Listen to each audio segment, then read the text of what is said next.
This week po, June 19, ang ating bansa po ay inalala at ipinagdiwang ang kaarawan ng ating pambansang bayani na si Dr. Jose Rizal. At may nag-post po na si Dr. Jose Rizal pala ay ka-birthday din ni Charles Spurgeon na ating kilala din.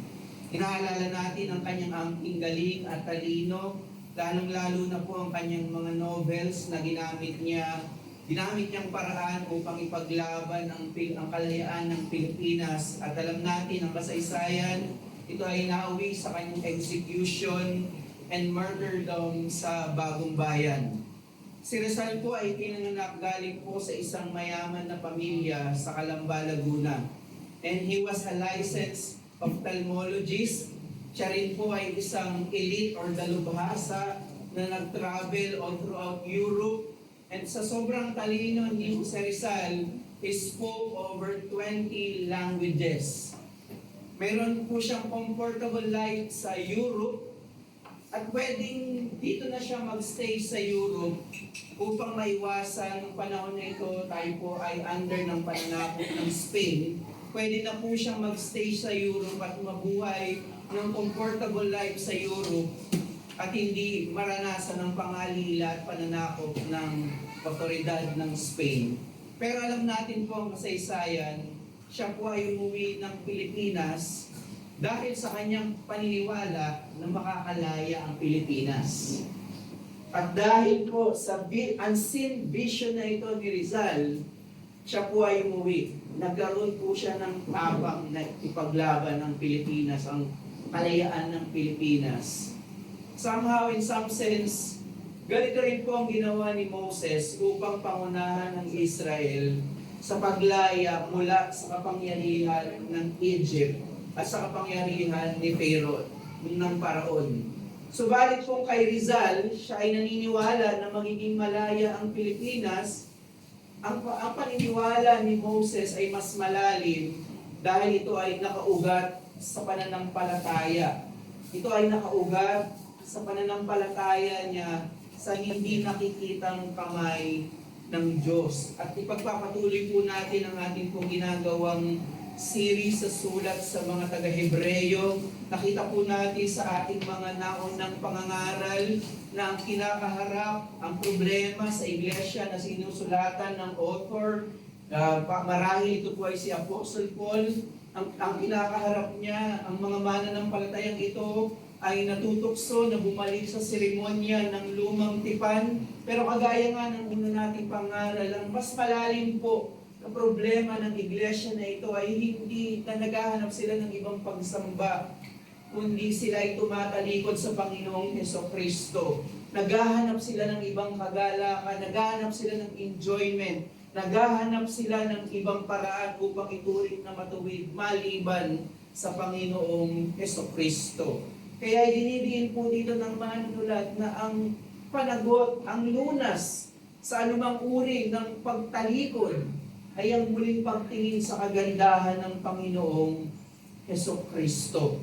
At ang ginawa po ng manunulat dito, ibinalik ng manunulat ang mga mananampalatayang ito sa mga pananampalataya, sa mga iniwang halimbawa ng mga tinatawag na heroes of faith. May mga halimbawa kung paano sila namuhay sa pananampalataya. At tayo po ay nasa bahagi pa rin patungkol po sa pananampalataya ni Moses.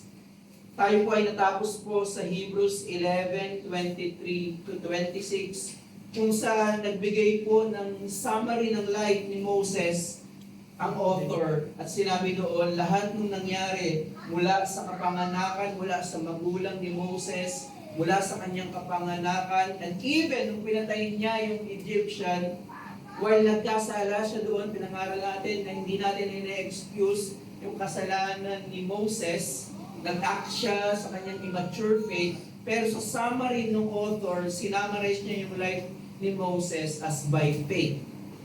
Kaya nakita rin natin that he considered Christ as his greatest pleasure than the pleasures and sins of Egypt. Kung dito po sa unang bahagi natin pinag-aralan, ang idiniin ni Moses is yung yaman ng Egypt, yung pleasures ng Egypt, may isang idiliin din sa pagpapatuloy niya dito po sa ating binasa sa Hebrews 11:27 to 29. Nagpatuloy po ang author patungkol po sa ilang bahagi ng buhay ni Moses. At ang isa po dito ay ang mahalagang kasaysayan ng Israel. Ito po ang Exodus event. Kung maalala niyo po, sa unang presentation po ng author, pinag-aralan po natin patungkol po sa kasaysayan ng Israel or ng mga Israelites. Sa chapter 3 and 4, idiniin doon ng author yung unbelief and complaints ng Israel na hindi sila nakapasok doon sa rest because of their unbelief. By citing Psalm 95, the author of the Hebrews said, sabi doon sa chapter 3, 7 to 8, "Therefore, as the Holy Spirit says, today, if you hear His voice, do not harden your hearts as in the rebellion on the day of resting in the wilderness." Marami silang complaints doon sa wilderness. Pero sa kabila po ng iba't ibang kasalanan, pagtalikod ng mga Israel, dito po sa ating passage na pag-aaralan, honest po yung author na binanggit niya yung masama, pero dito sa ating pag-aaralan, meron siyang commendation. At itong henerasyon ni Moses, at least dito sa part na ito ng history ng Israel, sabi, nung in-interpret na ito ng author ng Hebrews, ito daw ay sa pamamagitan ng pananampalataya.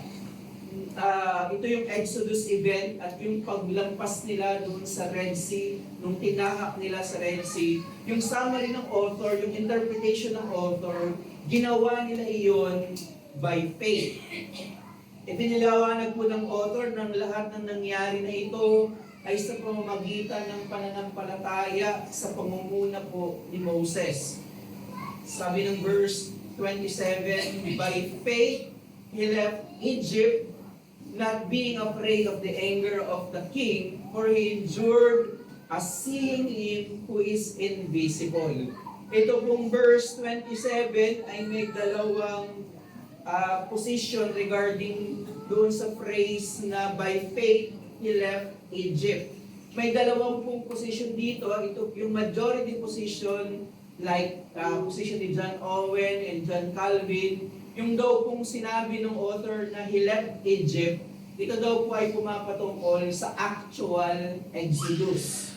Dahil nga not fearing yung anger ng king, no? Hindi natakot kasi nga naman doon sa first departure ni Moses, may fear siya doon. So yung view nila John Owen, ang tinutukoy ng author na by faith he left Egypt ay yung Exodus 12:33 to 51 or yung actual Exodus, yung actual na pag-alis nila doon sa Egypt.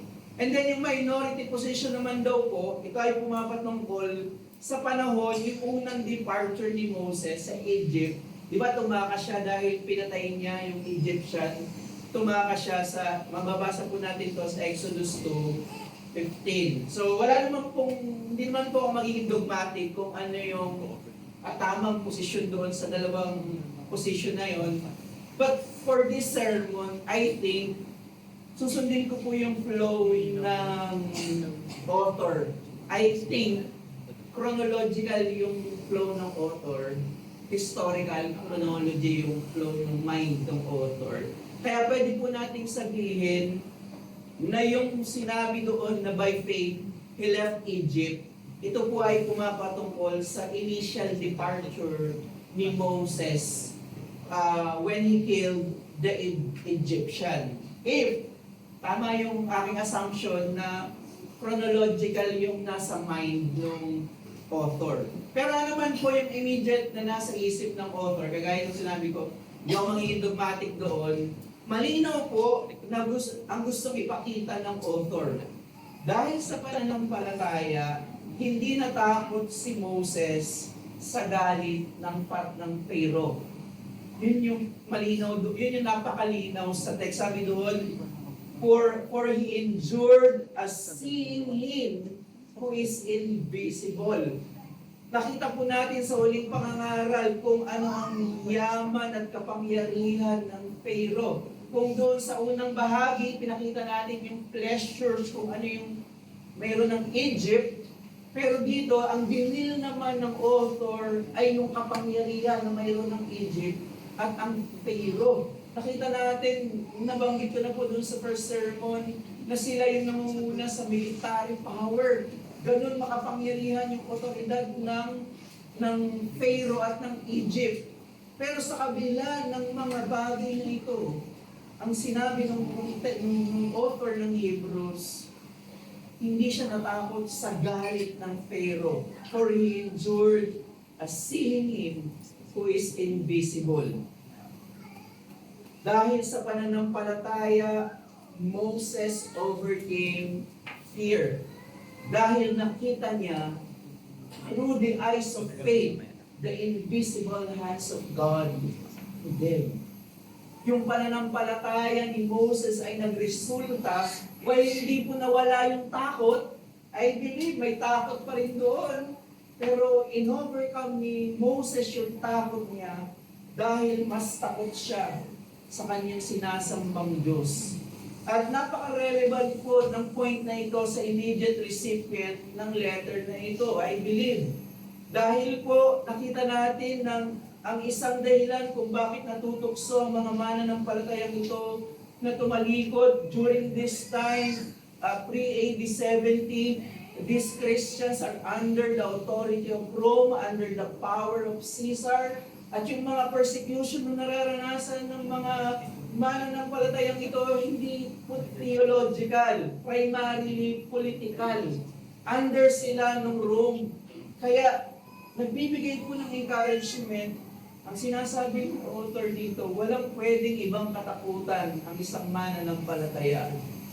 Walang ibang pwedeng panampalatayanan, sundin ang isang mananampalataya, kundi ang Diyos. At ito po rin ay applicable sa atin ngayon na bagong tipang mananampalataya. Na anumang uri ng takot natin, takot sa kinabukasan, takot sa ating karir, takot na hindi na tayo makakapag-asawa, anumang uri ng takot ay sinasagot ng pananampalataya.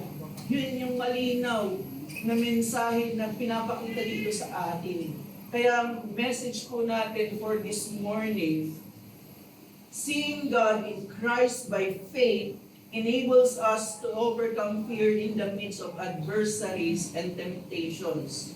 It frees us from fearing men, even those in the highest positions of authority, and it teaches us to fear God alone.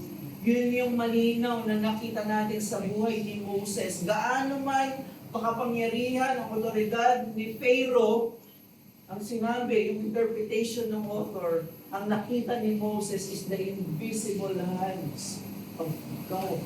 At ito dapat ang posisyon ng isang mananampalataya. Ano man yung kinakaharap natin, i-apply natin mamaya yan specifically. Ang una po nating katakutan ay hindi ang tao, hindi ang anumang kapangyarihan, kundi ang Diyos. Dalawang bagay po ang pwede nating ma-point out sa mga text na ito. First thing, seeing Christ in the sacraments. Secondly, seeing Christ as we serve. So first point na pwede po nating makita dito, ang pagkakita kay Kristo sa mga sakramento, seeing Christ in the sacraments. Alam po natin ang kasaysayan ng Israel sa pamumuno ni Moses, dahil naniwala si Moses sa mga pangako ng Diyos, lalong-lalo na sa pangako patungkol sa lupa ng Canaan na hindi nagbabago. The fact na natatakot yung Pharaoh dahil dumadami yung mga Israelites, fulfillment yun ng Abrahamic covenant na magiging sindami sila ng bituin sa langit.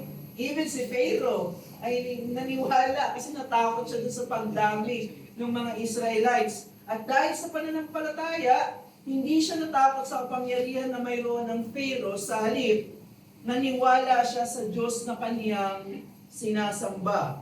At dahil po sa katigasan ng ulo ng Pharaoh, ng Paraon, lalong-lalo na po alam na alam po natin to sa ating mga Sunday school class, ipinakita ng Diyos ang kanyang walang hanggang kapangyarihan sa pamamagitan ng pagpapadala ng 10 salot or ng 10 plagues. Mababasa po natin ito sa Exodus 7 hanggang Exodus 10. So, hindi na po natin i-elaborate yan. Pamilyar po tayo sa history na ito. Pero po, gusto ko pong bigyan ng pansin yung sinite po ng author sa verse 26.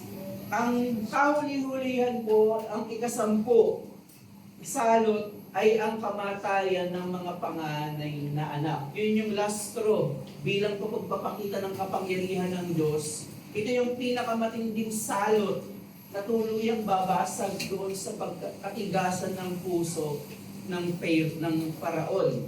Diba, doon sa Exodus 11, ibinalita ni Moses na mamamatay ang lahat ng mga panganay na lalaki na nasa Egypto. Darating yung angel of death.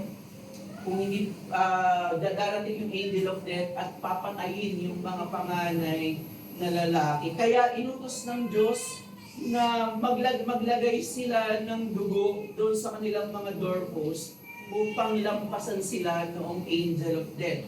Sa Exodus 12, 1-28. Ang tawag po natin ngayon, Passover. Lalampas yung angel of death kapag ipinahid nila yung dugo ng lamb without blemish doon sa mga doorpost ng kanilang mga tahanan.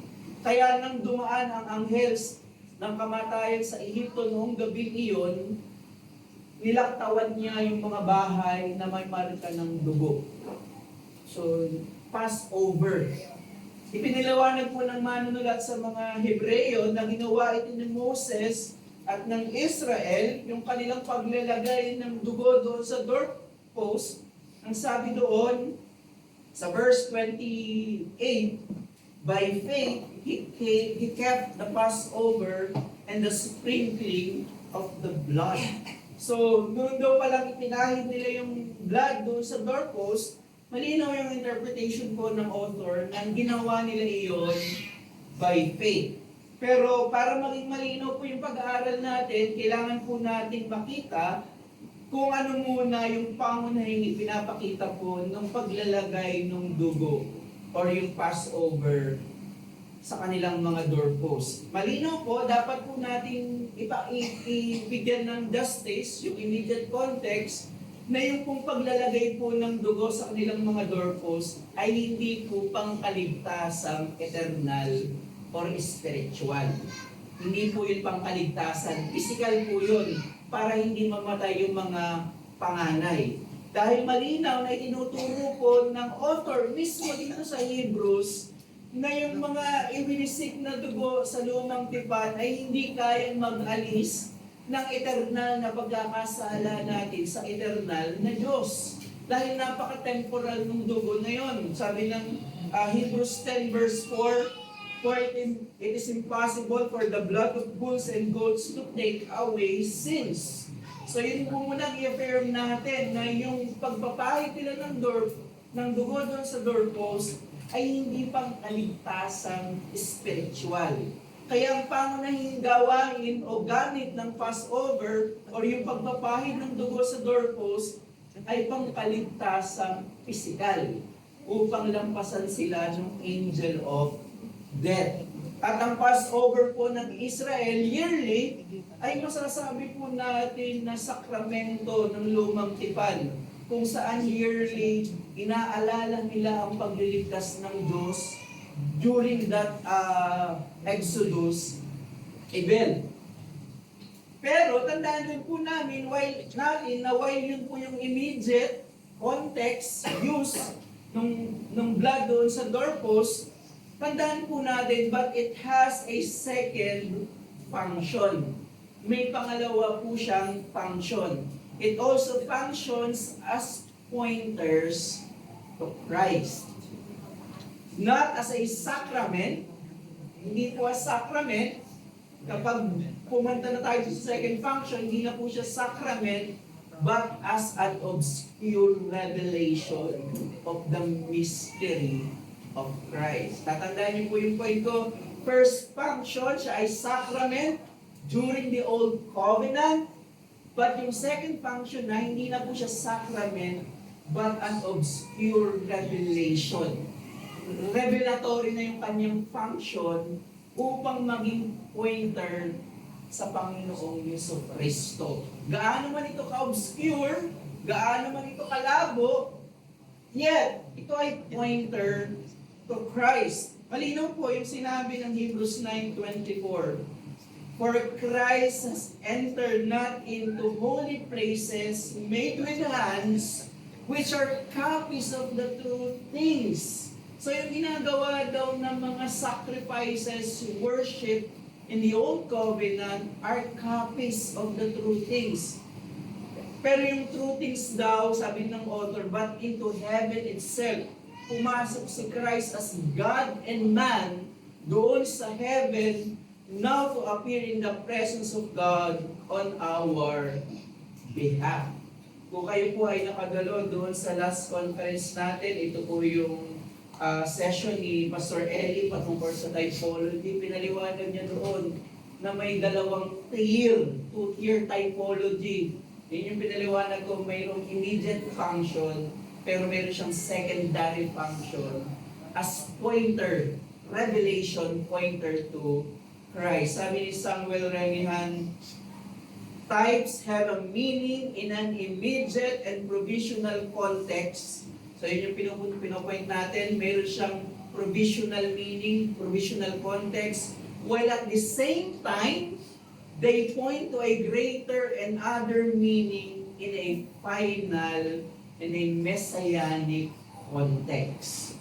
So hindi natin pina-flatten yung understanding natin na may covenant of grace na yan kasi naligtas sila doon sa angel of death. Hindi ganun ka-simplistic. Kundi nakikita natin na mayroon siyang immediate use. Pero ito ay nagpo-point to Christ. Ito ang punto po ng manunulat.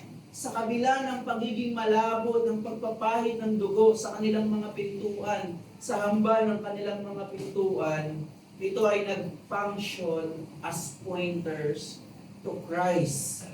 Kaya pinaliwanag po ng author, ng manunulat, na ito ay sa pamamagitan pa rin ng pananampalataya. Pananampalataya hindi doon sa dugo ng animal na ipinahid. Pananampalataya dahil ito ay utos ng invisible God na pinanampalatayanan ni Moses. At kung naligtas po sa pisikal na kamatayan ng mga panganay ng Israel sa pamamagitan ng dugo ng kordero na ipinahid doon sa doorpost, sa bagong tipan, kung naligtas po yung mga panganay doon sa last plague, sa bagong tipan, ang mismong panganay na anak ng Diyos ang naging sakripisyo upang tayo ay turing na matuwid sa hukuman ng Diyos. Hindi para makaligtas sa angel of death, kundi upang makaligtas sa mismong puot ng banal na Diyos. He did not spare His own Son. Christ sacrificed Himself upon the doorpost of our souls. Yun yung malaking pagkakaiba ng bagong tipan. The eternal God became man so that we who have sinned may be brought close to Him once again. Ito yung pinapakita, ito yung pinanampalatayanan ni Moses, gaano man ito kalabo. Nakita ito ni Moses na siya ay nanampalataya sa isang invisible God na magpapadala ng Messiah. And every time, and this is what we remember every time we administer baptism and celebrate our weekly Lord's Supper, not as types and shadows, but as a proof and the realization of God's love for us in Christ. Hindi po tayo nabubuhay sa anino ng biyaya. Kung tayo mismo ay nasa biyaya na, nasa tipan na ng biyaya. Kaya every time na nararanasan mo ang banal na hapunan, nahahawakan mo ang tinapay at naiinom mo, ang saro, ang wine na ito ay pagpapakita, pagpaparamdam sa iyo na minahal ka ng Panginoon in Christ.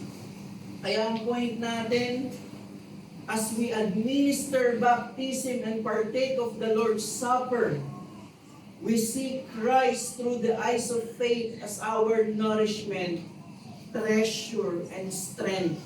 These are the means of God uses to preserve us until the consummation of all things. Sa tuwing tayo po ay nag-a-administer ng bautismo at nagkakandak po ng banal na hapunan, ito po yung provisional na nakikita natin si Kristo sa pamamagitan po ng pagkain at pag-inom ng kopa. At itong seeing natin kay Christ in the sacraments, ito yung means ng Panginoon to preserve us. Although, as a Baptist 1689 Federalist, we emphasize the spiritual nature of the New Covenant compared to the Old Covenant na napaka-temporal and physical in nature. Pero let me clarify, the New Covenant is not against physical. This is not an issue of spiritual versus physical, but about degrees of glory. Ito yung provision, glory ang pinag-uusapan natin dito. On this side of heaven, we see Christ by faith and sacramentally through the physical elements of the sacraments. Nakikita po natin si Christ sacramentally and in the eyes of faith sa pamamagitan ng mga sakramento na ito. Kaya tanggihan po natin na yung sacrament is mere memorial. Dahil naalala lang natin si Kristo. Ito po yung maraming view ng mga Baptist. Mere memorial. Pero po yung itinuturo ng Biblia, sacramental. The fact na nararamdaman mo yung tinapay, na nakakain mo ito, pinaparamdam ng Diyos physically, for now, physically, ang pagmamahal niya. Dahil ang iniligtas ng Panginoon is both body and soul. Kaya dapat mag-make sense ang kaligtasan, hindi lang sa kaluluwa, kundi sa ating mga physical senses. At provisionary, dito, ipinakita ng Diyos kung paano niya pinaparamdam ang kanyang pag-ibig sa atin sa pamamagitan ng sacrament in our physical senses. Ang sin to be mortified, kapag nakikita na lamang po natin na ang mga sakramento ay bilang obligasyon at ritual na dapat natin gawin, at hindi natin ito tinatanggap ng may pananampalataya, kapag gano'n na lamang, Sunday, big Lord Supper, ay lagi namin part ng aming regulative principle, pero wala itong pananampalataya, hindi mo nakikita ito sacramentally, na nandun talaga yung presensya ni Kristo, ito po ay walang benepisyo sa atin. At tayo po ay nagkakasala.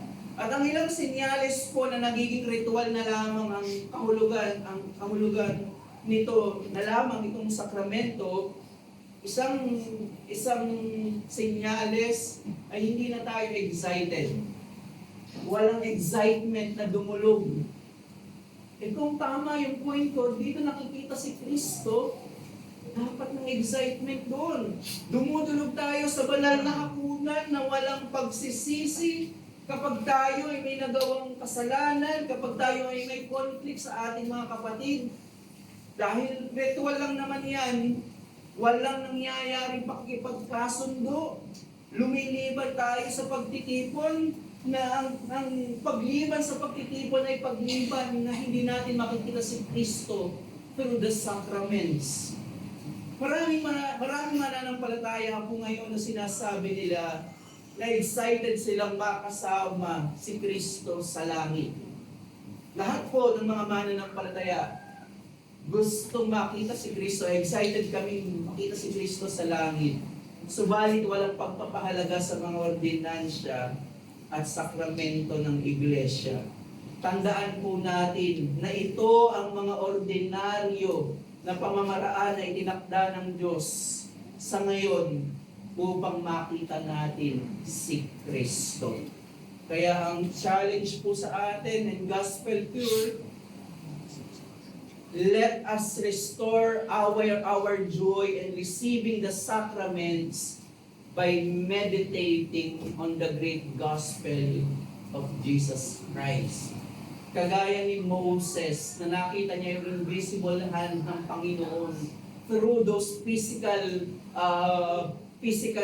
act ng paglalagay ng blood doon sa doorpost. How much more po tayo na nasa katuparan na at wala sa anino. Every time na may call to worship, ang worship leader natin, ito ay panawagan ng Diyos sa atin na tayo ay sumamba. Every time na binabasa natin ang salmo, ito ay love song ng Panginoon para sa iyo. Ang Diyos ang maawit sa salmo para sa iyo. Pinapakita niya ang kanyang kadakilaan, ang kanyang pagmamahal. At lalong-lalo na sa tuwing ipinapangaral ang Ebanghelyo, ang salita ng Diyos, ito yung patunay na naging matapat ang Diyos sa kanyang pangako, na yung kanyang salita ay laging maipapangaral at hindi babalik ng walang kabuluhan. Lalong-lalo na po sa mga sakramento kung saan nakikita natin ang Diyos, provision lamang. If we are truly excited for the beatific vision, when we will see Christ face to face, the proof of that is we should also be excited for the provisional sealing of Christ in the sacraments. Ito po yung practice ng pagkakita natin sa Panginoong Jesucristo, face to face. Subalit, kung may kinakausap po ako dito na wala ka pa sa Panginoong Jesucristo at nag-witness ka sa banal na hapunan at linggo-linggo na ikaw ay nilalampasan ng banal na hapunan, ipinapakita nito na hindi ka pa anak ng Diyos. At somehow, yan ay invitation.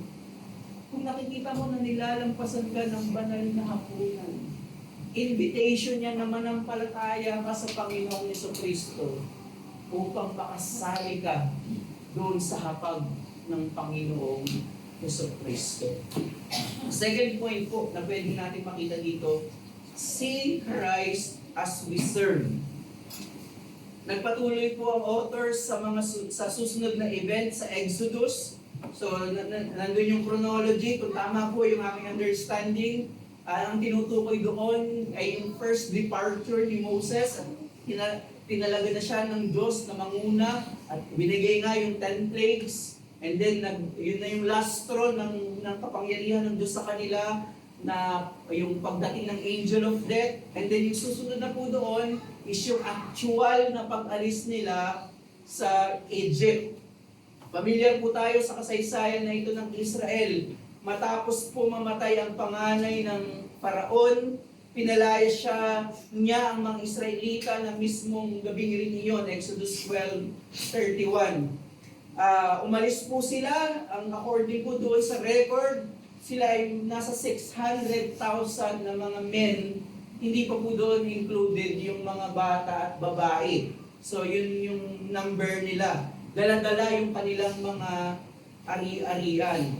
Upang patnubayan sila, nagpadala ang Diyos, iba yung ulap at mga haliging apoy sa gabi. So yun yung ang gumabay pa rin sa kanila ay ang kapangyarihan ng Diyos.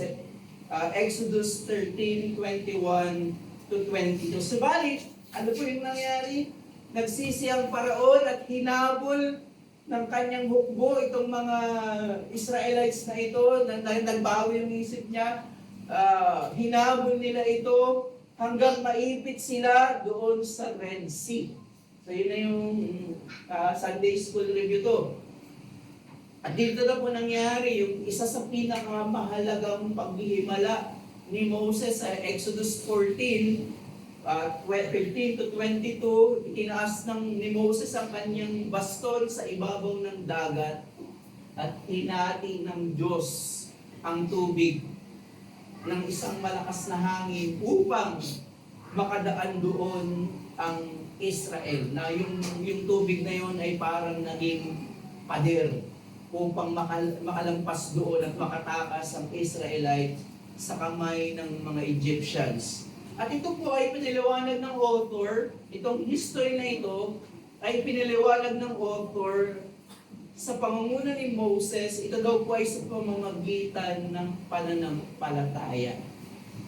Yung nagbigay sa kanila ng courage upang tumakas sa Egypt sa pamumuno ni Moses, ito ay sa pamamagitan ng pananampalataya.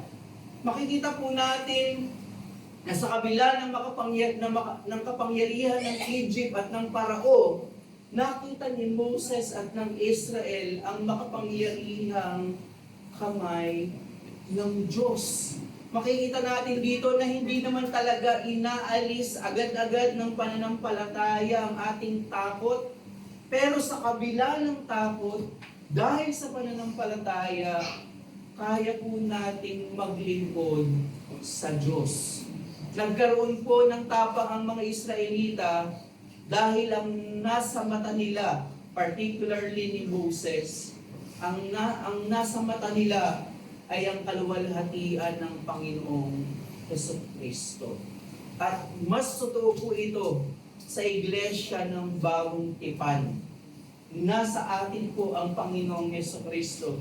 Sabi ni John Owen, commenting po sa passage na ito, sabi ni John Owen, when the oppressors of the church are nearest unto their own ruin, they commonly rage most and are most obstinate in their bloody persecutions. So it is at this day among the anti-Christian enemies of the church. This destruction of the Egyptians, with the deliverance of Israel thereby, was a type and pledge of the victory and triumph which the church shall have over its anti-Christian adversaries. So ang ganda nung sinasabi ni John Owen, yun daw nangyaring judgment doon sa mga Egyptians sa pamamagitan ng Red Sea, sabi ni John Owen, yun daw ay typological pledge ng Diyos na ito yung mangyayari sa mga kaaway ng Iglesia. Dahil nasa ating side ang Panginoong Jesucristo. At ito po ang ginagawa ng pananampalataya. Ang point po natin, ang isa sa ginagawa ng pananampalataya ay pinapakita sa atin kung sino ang Diyos, ano ang kanyang kapangyarihan na nakita nila Moses, lalong-lalo na sa katagumpayan ng ating Panginoong Jesucristo. At dito nakaugat ang ating matapat na paglilingkod. Ang ating paglilingkod, ang ating pagtayo sa katotohanan ay dahil nakikita natin ang kapangyarihan ng Diyos. Kapag ang una natin kinatakutan ay ang Diyos, hindi ang kung sino mang authority or tao, ang magiging katapatan nito ay ang bunga nito ay katapatan sa ating paglilingkod. Ito po yung sinabi ni Pablo sa 1 Thessalonians 2 verse 4.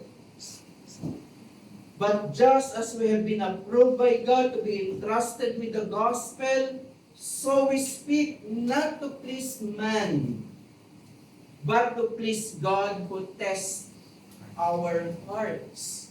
So yung courage na ginawa ni Apostle Paul, kaya siya even under persecution, doon sa Corinto, di ba, palutang-lutang siya sa dagat, hinampas siya ng mga nagpe-persecute sa kanya, siya ay nakulong. Nagawa niya yun dahil hindi siya takot sa tao. Takot siya sa Panginoon, sa Diyos. At ito po yung pwede nating sin to be mortified when we place and fear men than God. Kapag mas takot tayo sa kung sinong otoridad, boss, asawa natin, walang masama.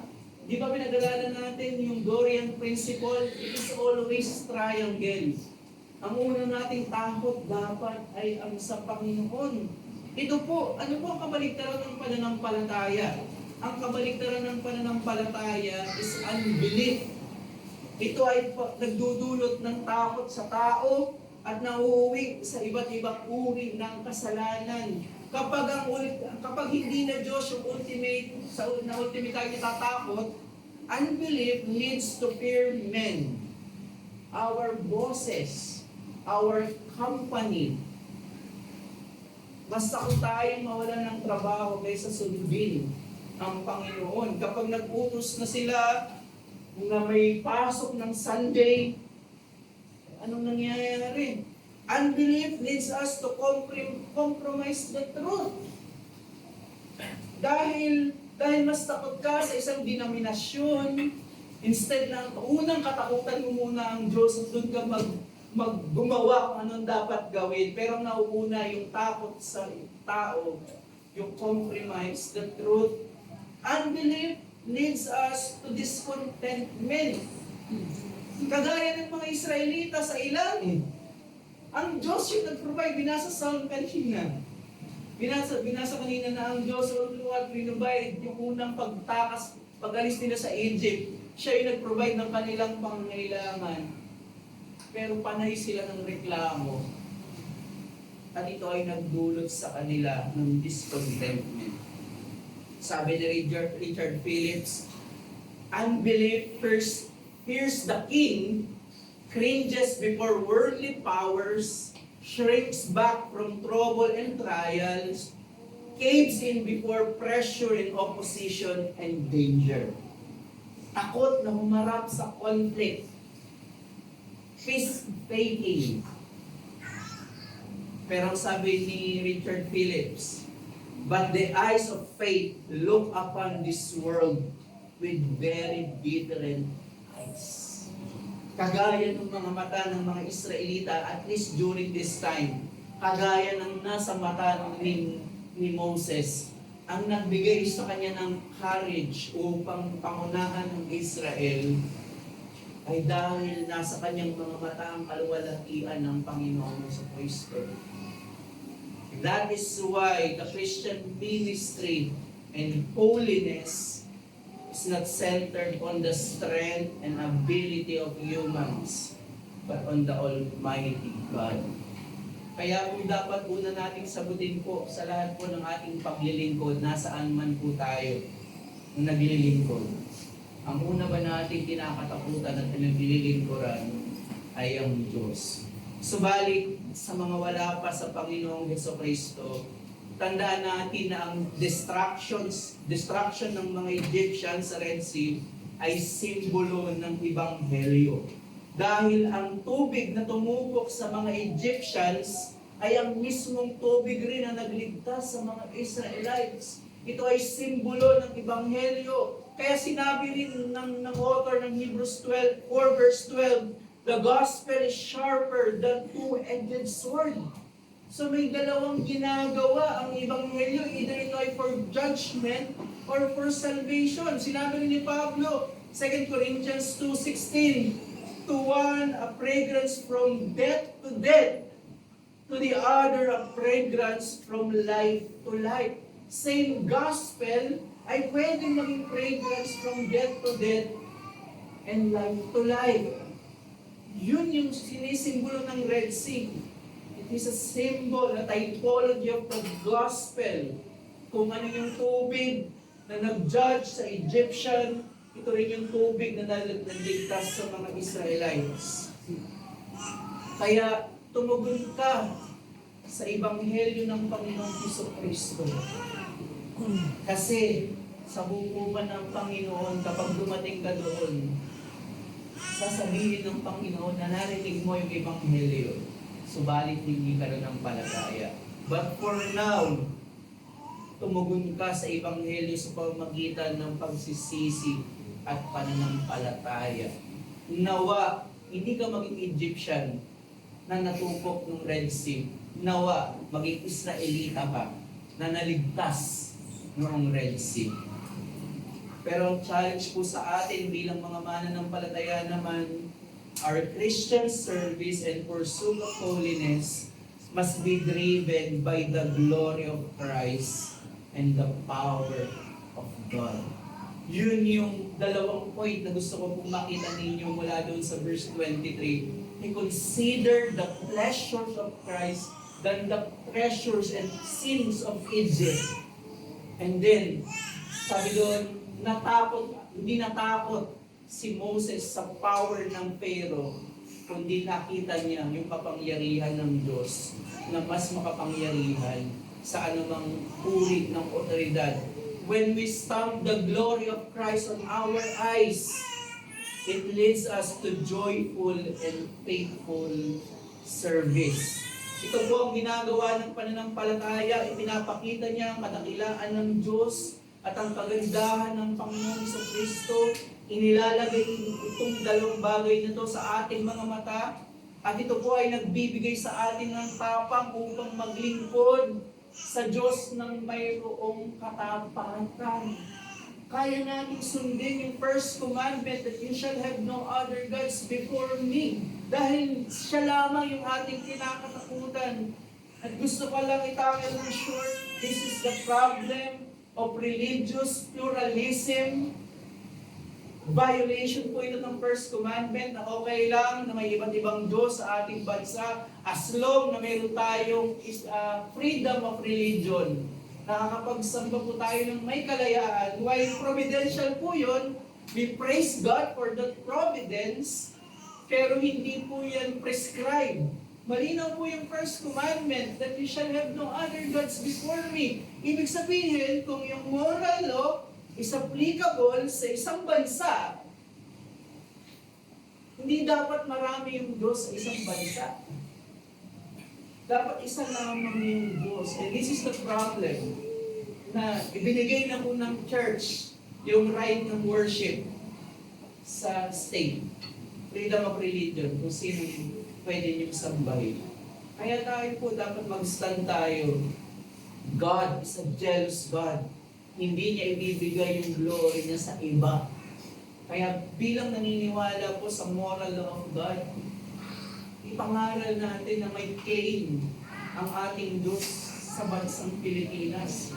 Dapat ang sambahin, ang sundin ng bansang Pilipinas ay ang Trinitarian at ang nagbigay ng Ebanghelyo ang ating Panginoong Jesucristo. May gusto po akong verse doon sa account na ginamit ng author about crossing the Red Sea. Pag binasa niyo po yung Exodus 14, doon na po yung pagreklamo ng Israelites. Sabi, kaya ba walang libingan? Sabi doon, dito na lang ba kami malilibing? Sa wilderness? May tatanong sila. Kaya ba pinayos ko kami doon sa Egypt? Nagre-reklamo sila kay Moses. Pero nung sagot ni Moses, ito po yung isa sa favorite verse ko regarding dito sa account na ito. Exodus 14 verses 13 and 14. And Moses said to the people, "Fear not, stand firm, and see the salvation of the Lord, which He will work for you today. For the Egyptians whom you see today, you shall never see again." Pero ito po yung favorite ko dito. The Lord will fight for you, and you have only to be silent. Yung pagrereklamo ng mga Israelites, nagdadoubt nila doon sa invisible hand ng Panginoon. Pero yung sinabi ni Moses, the Lord will fight for you. You have only to be silent. Eh di ba yan po, wala pong mga Egyptians napapatay sa atin, eh di ba ito yung kadalasang kasalanan natin? Ang ingay natin, puro tayo reklamo sa mga nararanasan natin. Mas marami pa yung reklamo kaysa sa pagpapasalamat. Mas marami pa yung reklamo kaysa sa pananampalataya. Pero ang ganda po yung sinabi ni Moses, the Lord will fight for you. At dahil po sa ginawa ng Panginoong Jesucristo, yung sinabi ni Moses ay mas totoo po sa atin. Because of Christ, God is on our side. Even the gates of hell shall not prevail sa iglesia. Ito ang otoridad, kapangyarihan, kadakilaan na nasa iglesia. At sa mga katotohanan po ito po tayo mag-sanctify ng ating sarili at dito po tayo maglingkod bilang iglesia sa ating Panginoon. Tayo po'y manalangin. Aming Diyos, maraming salamat po sa inyo pong salita na bagamat yung immediate context po nito ay hindi para sa amin. Ito ay isinulat sa iglesia na under ng persecution ng kapangyarihan ng Rome ni Caesar. Subalit ang inyo pong salita ay relevant pa rin sa amin, sa aming mga pinagdadaanan. Salamat po Panginoon na while hindi pa dumadating ang Panginoong Kristo sa kanyang final coming, nagbigay ka ng provisional sealing through the sacraments. Pwede namin makita ang Panginoong Kristo provisionally and sacramentally. Salamat po Panginoon sa ordinaryong kapamaraanan na ito na ibinigay niyo po sa amin na may mga panahon na hindi kami makapag-isip ng malinaw dahil sa aming mga pinagdadaanan at kasalanan. Pero we cannot deny na kaya namin hawakan ang pag-ibig mo. Kaya namin inumin ang iyong pag-ibig sa pamamagitan ng mga ordinary elements na ito. Kaya salamat po na dinidil niyo po hindi lang yung justification namin, even our physical senses. Salamat po dito. At salamat rin po sa paalaalan na ang pananampalataya rin ay nagdudulot ng katapatan sa paglilingkod kapag ang nasa mata namin ay ang kadakilaan, kagandahan ng Panginoong Kristo. Ito ay magre-resulta sa amin ng katapatan sa paglilingkod at pagpapabanal. Nawa, tulungan niyo po kami na may apply ito ng unang katakutan po namin at panampalatayanan ay ang Diyos, ang makapangyarihang Diyos. Nasaan man kami, nasa eskwelahan, nasa aming trabaho, nasa aming family, ang unang paglilingkod po namin ay sa iyo po. At dito po, bumukal ang aming faithful service sa iyo. At gamitin niyo rin po ito upang maligtas ang mga wala pa sa inyo. Magligtas po kayo sa aming kalagitnaan. Nawa makita rin po nila na si Kristo lamang ang tanging paraan upang maligtas at huwag silang mapagaya sa mga Egyptians na natupok ng Red Sea. Nawa maging katulad sila ng mga Israelites na naligtas ng Red Sea bilang types and shadow ng Ebanghelyo ng Panginoong Kristo. Salamat po Panginoon sa pangaral na ito, kayo lamang pong maluwalhati. Sa pangalan ni Jesus. Amen.